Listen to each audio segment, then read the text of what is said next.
গ্ৰন্থ উৎসৱৰ গ্ৰন্থমেলা চলি থকাৰ মাজতে বৃহস্পতিবাৰে উন্মোচন কৰা হয় লেখক আমজেদ আলীৰ নৱতম গ্ৰন্থ জ্ঞানজ্যোতি। পূব গুৱাহাটী প্ৰেছ ক্লাবৰ উদ্যোগত নাৰেংগীস্থিত LG টাৱাৰৰ গম্ভীৰ্যপূৰ্ণ অনুষ্ঠানত উন্মোচন কৰা হয় লেখক আমজেদ আলীৰ ৰচিত নৱতম গ্ৰন্থ জ্ঞানজ্যোতি।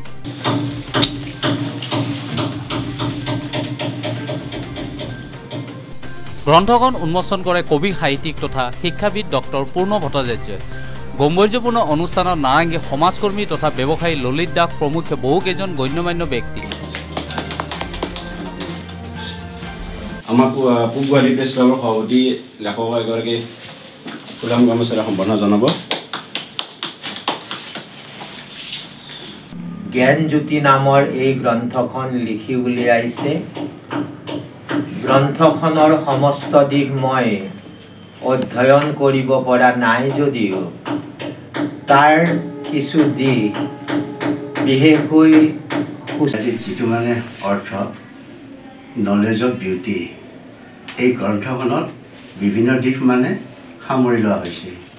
ইছলাম ধৰ্মৰ কোৰাণৰ বিষয়ে, ৰজাৰ বিষয়ে, হজৰ বিষয়ে, নামাজৰ বিষয়ে মানে কথাবিলাক উল্লেখ কৰা আছে।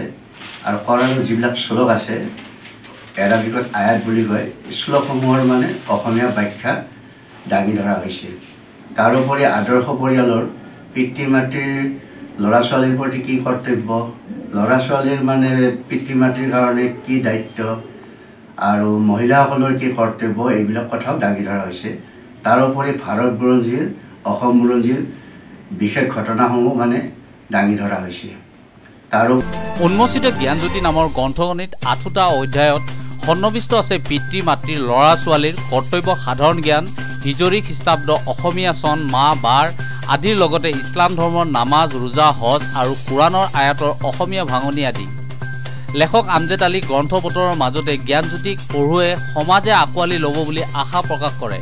অনুষ্ঠানত পূব গুৱাহাটী প্ৰেছ ক্লাবৰ সভাপতি শামছুল ৰহমান, সাধাৰণ সম্পাদক মনোজ কুমাৰ ডেকা প্ৰমুখ্যে প্ৰেছ ক্লাবৰ কেইবাগৰাকী বিষয়ববীয়া উপস্থিত থাকে। কিন্তু সংস্কৃতিয়ে সদায় মানৱতাৰ কথা কয় আৰু প্ৰতিটো ধৰ্মৰ সাৰবস্তুখিনি যেতিয়া ওলাই আহিব, সমাজ জীৱনত এটা সম্প্ৰীতি আৰু সমন্বয়ৰ বাৰ্তাও আহিব।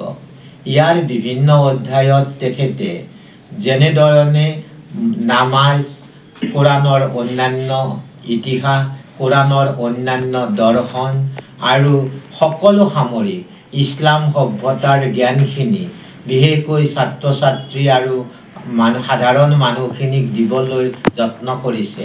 সেয়া মোৰ দৃষ্টিত এক বিশেষ তাৎপৰ্যপূৰ্ণ কথা।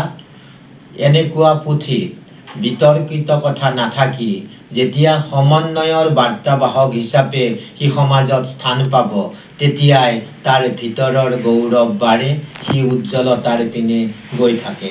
মই শ্ৰদ্ধেয় আমজেদ আলী ডাঙৰীয়াক এই কামৰ বাবে ধন্যবাদ জনাইছোঁ আৰু আশা ৰাখিছোঁ গ্ৰন্থখন সমাজৰ সকলো ধৰ্ম আৰু সংস্কৃতিয়ে আন্তৰিকতাৰে গ্ৰহণ কৰিব।